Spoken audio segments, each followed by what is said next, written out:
Hello fellow mutants, welcome back to another video. In this video, where I'm going to review episode 5 of Andor, which is called The Axe Forgets.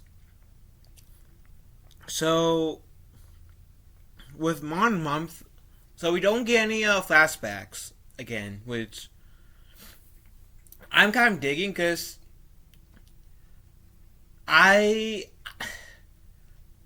I don't mind flashbacks. Like the show Arrow had flashbacks in its first 5 seasons, and then some flash forwards in the last two of its season, with like one flashback in this last season. Um, but I don't know. I guess I'm at this point where I'm okay. Like I'm more in favor with shows not using flashbacks in every single episode. Cause I don't know. It's kind of hard to explain. It's just I'm over flashbacks constantly being used in every episode. At this point, if that makes sense.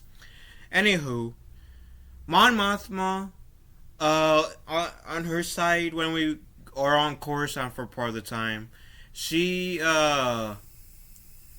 we essentially see her telling her daughter, hey, you gotta get to school, And, I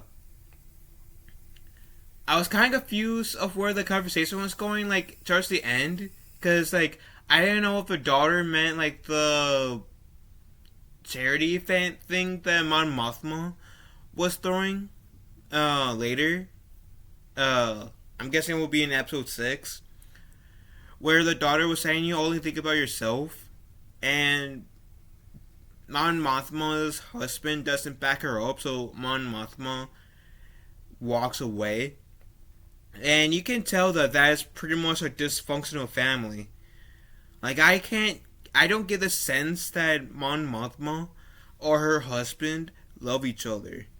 And I feel like part of that is, like, bleeding onto the daughter a bit and making the daughter resent her mother a bit. Her mother being Mon Mothma.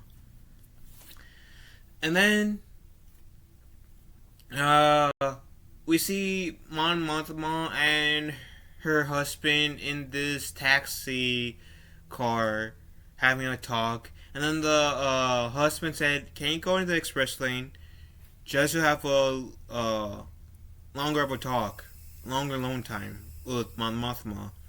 And you kind of get the vibe that the conversation won't exactly be a comfortable one. And Mon Mothma's relationship with her husband is exactly why I feel like, I know that's fiction, but I feel like that's exactly why arranged marriages rarely ever works. Because both sides of the party are not in love with each other. And if you force that on others, then you're essentially saying screw you to said person and potentially doing more harm than good. If that makes sense. I'll stop using the real world for now. So then, with Cassie and Andor, he wakes up, makes sure that nobody, I guess, touches his stuff, and they're still, in a way, preparing for the mission at hand, because they are going to infiltrate an Imperial base, right? Essentially. And essentially on the way to the Imperial base, one of the guys figures out that Andor is hiding something, so it gets to him. So the guy comes behind Andor with a knife behind his neck saying, "Don't move." Goes in between his shirt, checks out the necklace, rips it off, and says, "See, I do it." Which forces Andor to come clean, essentially to get them to trust him. That it makes him confess that he is only there to get paid. That everybody's that he's afraid, but he was saying, "Don't use me as an excuse to try to back out now." Because if I told you this before, you would have used a different thing to get out of this because of nerves. It was later on the leader of that group tells Andor to tells the guy who outed Andor essentially, tell him how you feel, like tell him your backstory a bit, and he does, and we kind of see that Andor in this episode is somewhat flirtatious, is like somewhat. He has certain eyes towards the other girl in the group that's not the leader, and the leader a few times told him, No. You see, she might be attractive, but eyes on the prize, and price is a mission. Can't stop losing focus. Come on, man." And so Andor snaps out of it essentially a few times. And then the last bit was the guy who Andor was with, who essentially is paying him. He is he's trying to check for radio activity for this team, for Andor's team, and I guess his wife was saying, like, I guess that was his wife saying, "Gotta calm down, man. Doing this, yeah, you're only. I don't like you seeing you nervous. You gotta calm down, man." And she said that you're not gonna hear anything until tomorrow, or it could be the end. And the guy says, as the episode ends, or it could be the beginning. And that's essentially it for episode 5. I have to say, I think the longest episode in here is episode 4, which is 49 minutes. Most of these episodes have been 40 minutes. Episode 2 was 37. Or 30 minutes minus the credits. I'm hoping that at least one of these episodes is an hour long. Because I would enjoy an hour long episode of Andor. When I was on Tim's Talks channel, I was saying that I was hoping this episode would be the episode that's being picked up, because I don't mind this show being slow. I don't mind that, because I do believe in setting up, and if this show needs to be somewhat slow to set things up, then I don't mind. But at the same time, I can only take that for so many episodes. So if not in episode 6, then episode 7 needs to be the episode where things start to pick up. I know this is supposed to be a spy thriller, but at some point soon, very, very soon, Andor needs to pick up its speed. Because it's okay to have slow moments. Each Star Wars movie had its slow moments, right? In the prequels, sequels, original trilogy, and even in the standalone movies, they all had their slow moments. But they also had moments where they picked the pace up a bit. And even in the Kenobi show, the Mandalorian, Clone Wars, Bad Batch, and I feel like there was and Resistance. And I feel like there's one more show in Star Wars that I have yet to do. Name. Anywho, my point is, each Star Wars show and movie had its slow moments, and that was okay. For Revenge of the Sith, one of the slow moments was when Anakin was in the council chambers, right? After he told Mace Windu that Palpatine is the Sith Lord that they've been looking for. And Anakin's in that council chamber, and we get like that scene where we pan on Anakin for a little bit, the Padme back and forth until we like the next scene follows was when the Jedi fight Palpatine. That was slow moment, right? That was slow moment in the movie. One that was necessary,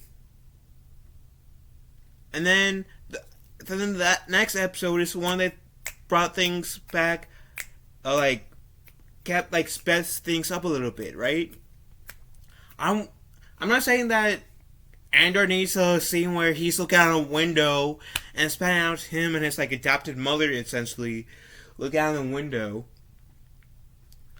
My point is yeah, we have 5 episodes so far, potentially 6 episodes, depending on how episode 6 comes next week, where it's slow.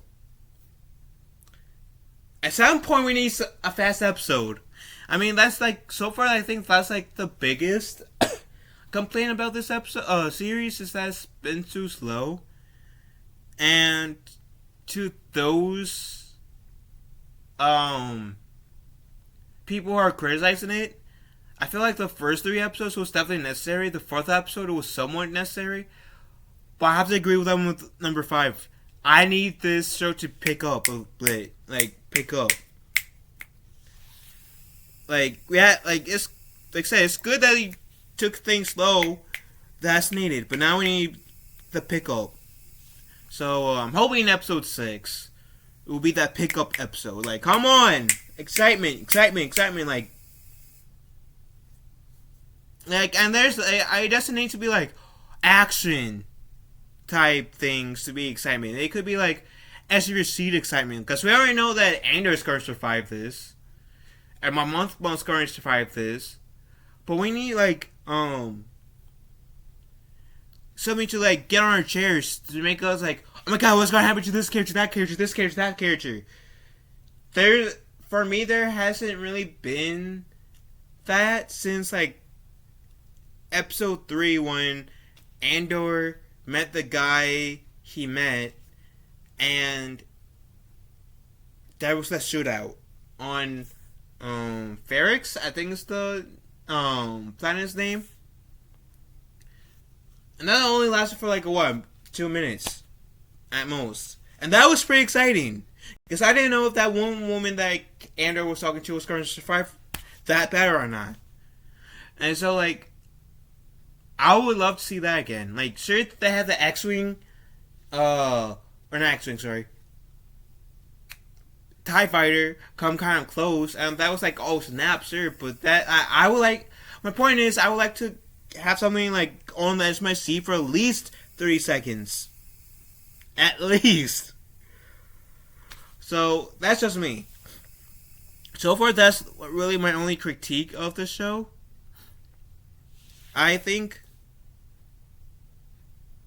I don't know why my screen blacked out for a second, but in case it like muffled out or skipped what I was saying that that's the only thing that I want from this show is that's or my only critique of the show is that yeah, we had our slow moments and that was necessary, but I need a moment at least 30 seconds to be on the edge of my seat as I'm watching this. And I don't know if it's me being too impatient, but or I need to be more patient in the story. But I don't know. I guess I'm just being antsy, that's all.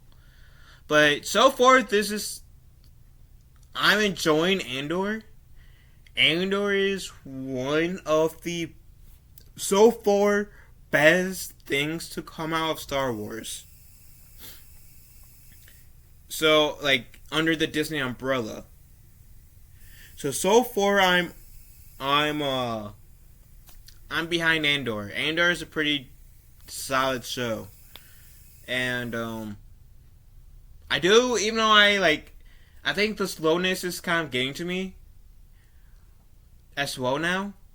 I do think this show's worth a watch because the story so far overall has been good. It's been solid. And it does feel like Star Wars. And I'm happy that we're getting more Coruscant in this show.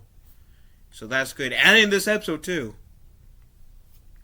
And trying to think if there's anything else I had to say about this episode. No, I isn't. Anywho, let me know what you guys think about this episode in the comment section down below. Love you guys. Have a wonderful day. Be kind to one another. And I'll talk to you guys later.